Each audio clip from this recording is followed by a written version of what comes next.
Pembacaan Alkitab 1 tahun, hari ke-252, Yehezkiel pasal 31 sampai 33. Yehezkiel pasal 31 ayat 1 sampai 18. Fir'aun dilambangkan sebagai pohon aras yang ditebang.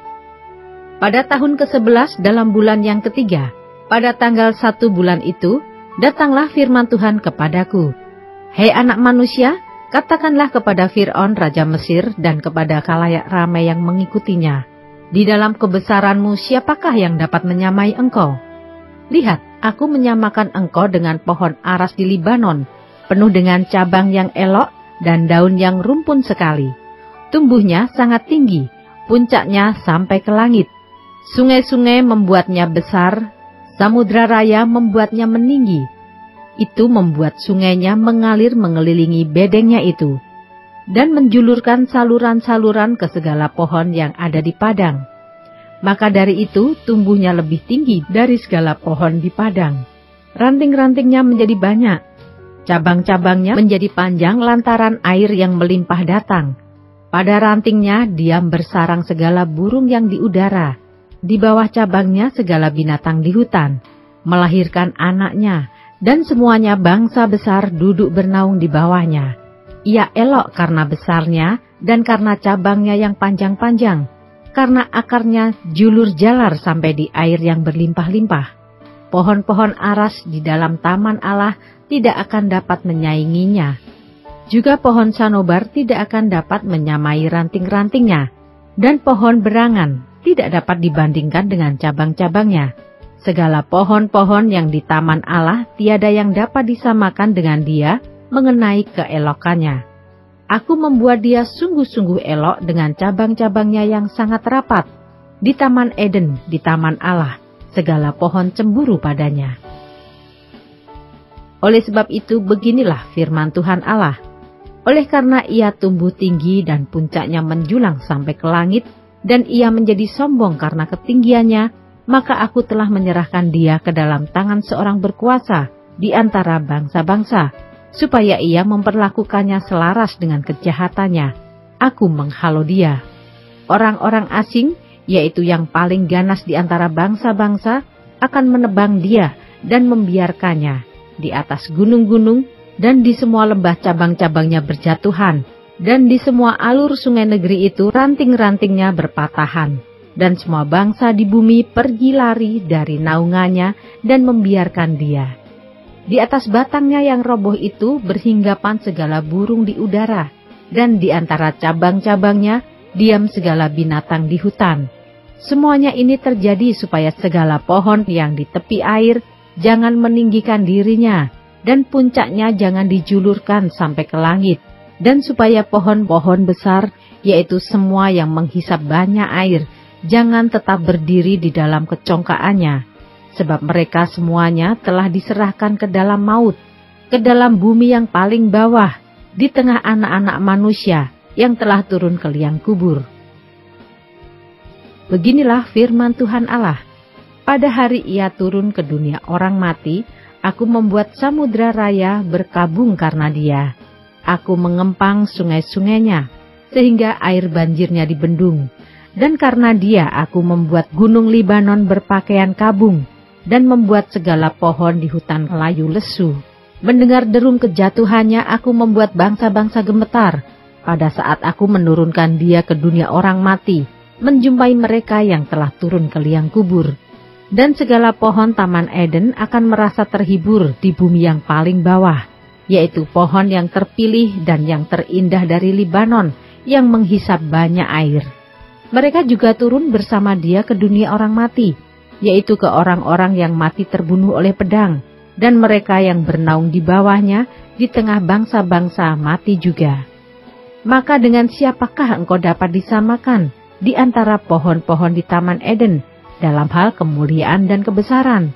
Engkau akan diturunkan ke bumi yang paling bawah, bersama pohon-pohon di taman Eden, dan engkau telentang di tengah orang-orang yang tak bersunat, bersama orang-orang yang mati terbunuh oleh pedang. Itulah Fir'aun dengan semua khalayak ramai yang mengikutinya. Demikianlah firman Tuhan Allah.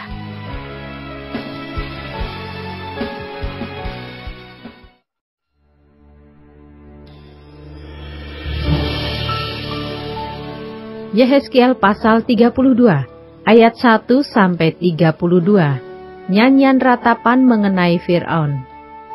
Pada tahun ke-12 dalam bulan yang ke-12 pada tanggal 1 bulan itu datanglah firman Tuhan kepadaku.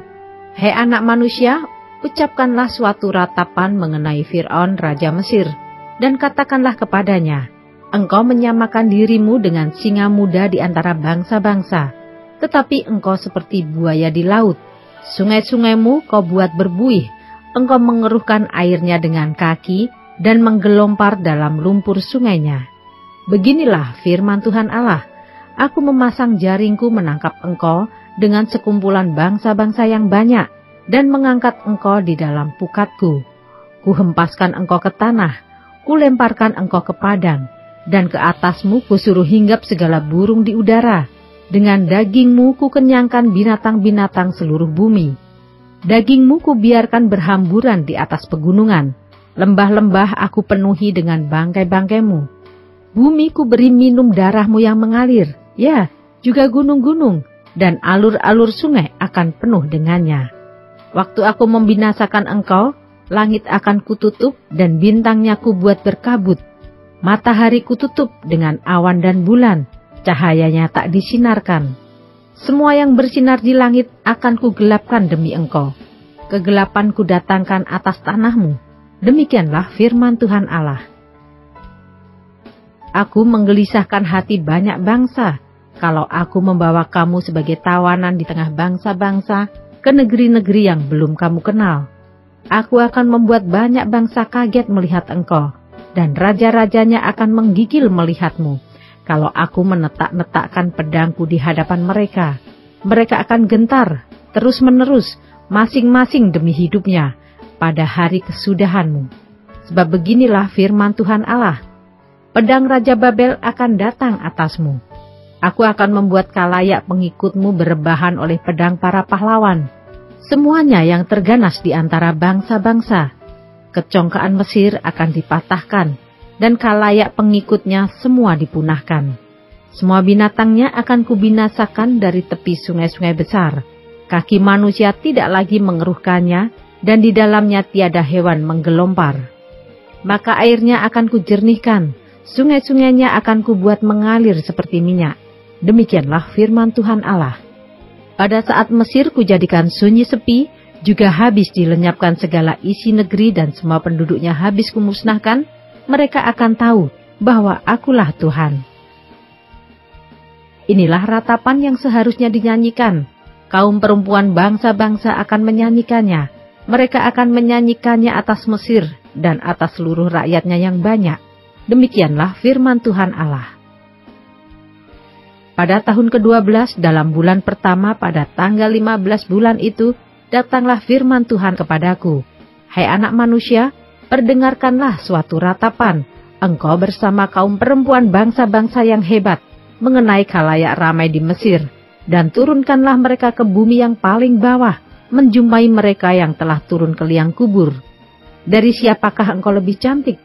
Turunlah dan berbaringlah bersama orang-orang yang tidak bersunat.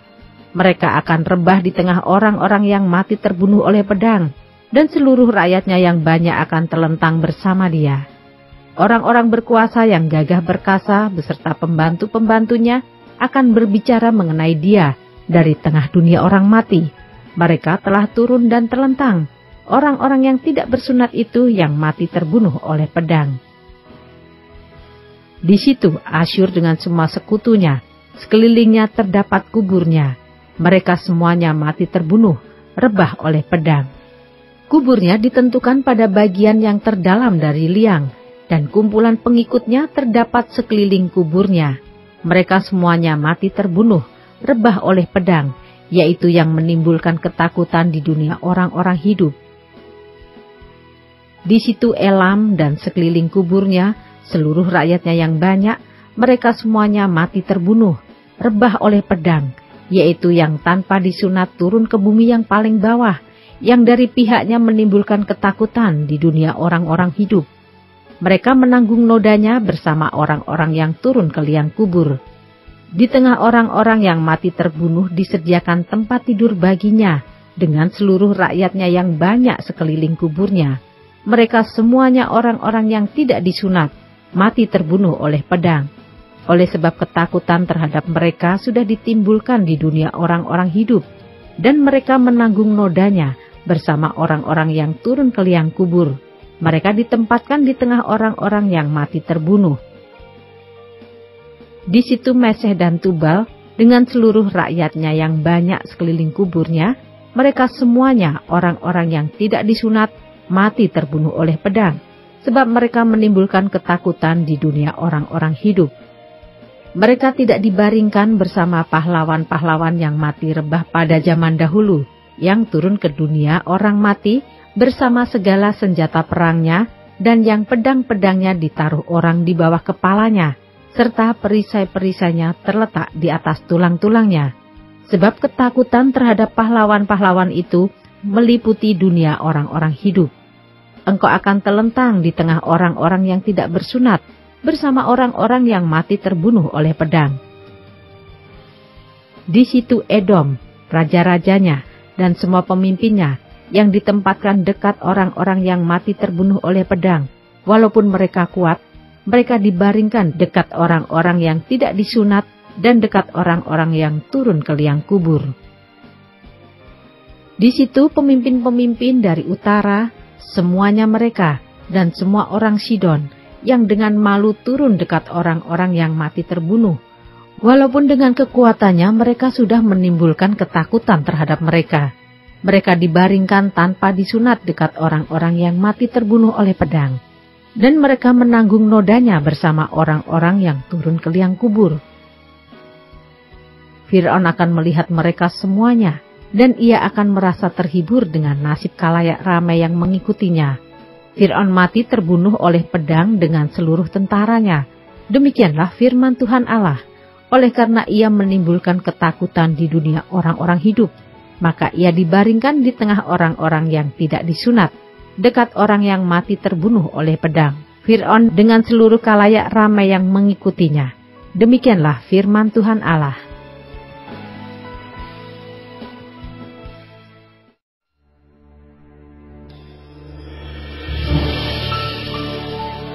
Pasal 33 sampai 39, nubuatan pengharapan bagi Israel. Yehezkiel pasal 33 ayat 1 sampai 20. Tugas Yehezkiel sebagai penjaga. Lalu datanglah firman Tuhan kepadaku, "Hai anak manusia, berbicaralah kepada teman-temanmu sebangsa dan katakanlah kepada mereka, kalau aku mendatangkan pedang atas sesuatu negeri, dan bangsa negeri itu mengambil seorang dari antara mereka dan menetapkan dia menjadi penjaganya. Dan penjaga ini melihat pedang itu datang atas negerinya, lalu meniup sangkakala untuk memperingatkan bangsanya. Kalau ada seorang yang memang mendengar suara sangkakala itu, tetapi ia tidak mau diperingatkan, sehingga sesudah pedang itu datang ia dihabiskan, darahnya tertimpa kepadanya sendiri. Ia mendengar suara sangkakala, tetapi ia tidak mau diperingatkan, darahnya tertimpa kepadanya sendiri. Kalau ia mau diperingatkan, ia menyelamatkan nyawanya. Sebaliknya penjaga yang melihat pedang itu datang, tetapi tidak meniup sangkakala, dan bangsanya tidak mendapat peringatan, sehingga sesudah pedang itu datang, seorang dari antara mereka dihabiskan. Orang itu dihabiskan dalam kesalahannya, tetapi aku akan menuntut pertanggungjawaban atas nyawanya dari penjaga itu. Dan engkau anak manusia, aku menetapkan engkau menjadi penjaga bagi kaum Israel. Bila mana engkau mendengarkan suatu firman daripadaku, peringatkanlah mereka demi namaku. Kalau aku berfirman kepada orang jahat, "Hei orang jahat, engkau pasti mati," dan engkau tidak berkata apa-apa untuk memperingatkan orang jahat itu, supaya bertobat dari hidupnya, orang jahat itu akan mati dalam kesalahannya. Tetapi aku akan menuntut pertanggungan jawab atas nyawanya daripadamu. Tetapi jikalau engkau memperingatkan orang jahat itu supaya ia bertobat dari hidupnya, tetapi ia tidak mau bertobat, ia akan mati dalam kesalahannya, tetapi engkau telah menyelamatkan nyawamu. Dan engkau anak manusia, katakanlah kepada kaum Israel, kamu berkata begini, pelanggaran kami dan dosa kami sudah tertanggung atas kami, dan karena itu kami hancur. Bagaimanakah kami dapat tetap hidup? Katakanlah kepada mereka, demi aku yang hidup, demikianlah firman Tuhan Allah, aku tidak berkenan kepada kematian orang fasik, melainkan aku berkenan kepada pertobatan orang fasik itu dari kelakuannya, supaya ia hidup. Bertobatlah, bertobatlah dari hidupmu yang jahat itu.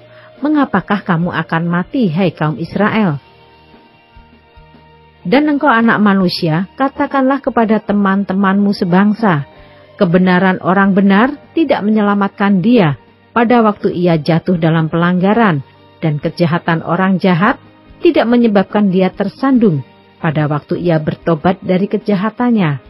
Dan orang benar tidak dapat hidup karena kebenarannya pada waktu ia berbuat dosa. Kalau aku berfirman kepada orang benar, engkau pasti hidup. Tetapi ia mengandalkan kebenarannya, dan ia berbuat curang. Segala perbuatan-perbuatan kebenarannya tidak akan diperhitungkan, dan ia harus mati dalam kecurangan yang diperbuatnya. Kalau aku berfirman kepada orang jahat, engkau pasti mati, tetapi ia bertobat dari dosanya, serta melakukan keadilan dan kebenaran. Orang jahat itu mengembalikan gadaian orang, ia membayar ganti rampasannya, menuruti peraturan-peraturan yang memberi hidup, sehingga tidak berbuat curang lagi. Ia pasti hidup, ia tidak akan mati. Semua dosa yang diperbuatnya tidak akan diingat-ingat lagi. Ia sudah melakukan keadilan dan kebenaran, maka ia pasti hidup. Tetapi teman-temanmu sebangsa berkata, tindakan Tuhan tidak tepat, padahal tindakan mereka yang tidak tepat. Jikalau orang benar berbalik dari kebenarannya dan melakukan kecurangan, ia harus mati karena itu. Sebaliknya, kalau orang fasik bertobat dari kefasikannya dan ia melakukan keadilan dan kebenaran, ia pasti hidup karena itu. Tetapi kamu berkata, tindakan Tuhan tidak tepat. Aku akan menghakimi kamu, masing-masing menurut kelakuannya, hei kaum Israel. Ayat 21-22, berita kejatuhan Yerusalem. Pada tahun ke-11 sesudah pembuangan kami, dalam bulan yang ke-10 pada tanggal 5 bulan itu, datanglah kepadaku seorang yang terluput dari Yerusalem dan berkata, kota itu sudah ditaklukkan. Maka kekuasaan Tuhan meliputi aku pada malam sebelum kedatangan orang yang terluput itu, dan Tuhan membuka mulutku pada saat menjelang kedatangan orang yang terluput itu pada pagi hari. Mulutku sudah terbuka, dan aku tidak bisu lagi.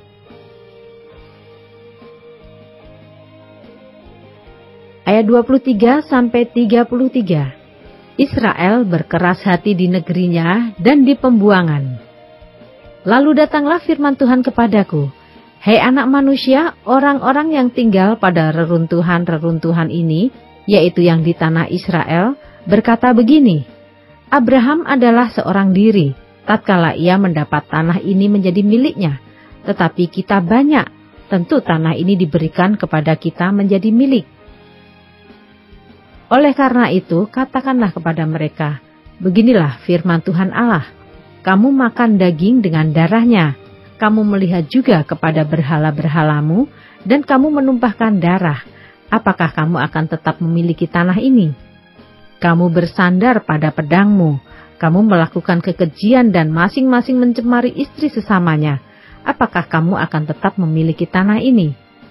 Katakanlah begini kepada mereka, beginilah firman Tuhan Allah, demi aku yang hidup, orang-orang yang tinggal pada reruntuhan-reruntuhan akan mati rebah oleh pedang.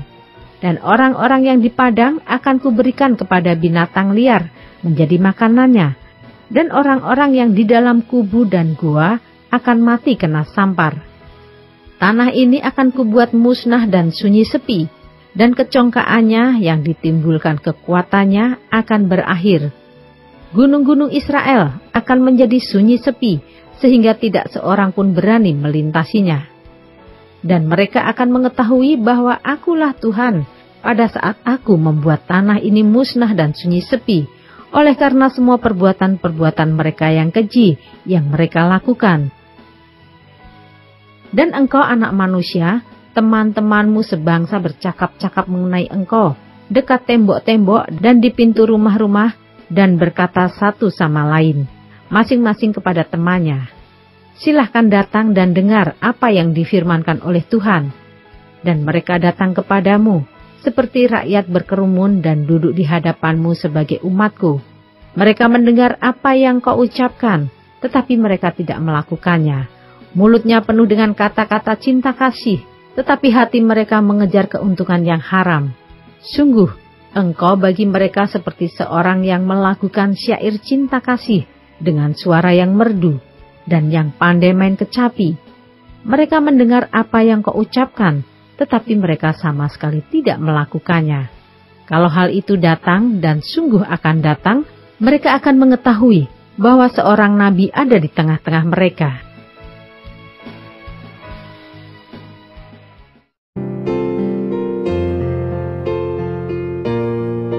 Demikianlah pembacaan Alkitab 1 tahun di hari ke-252.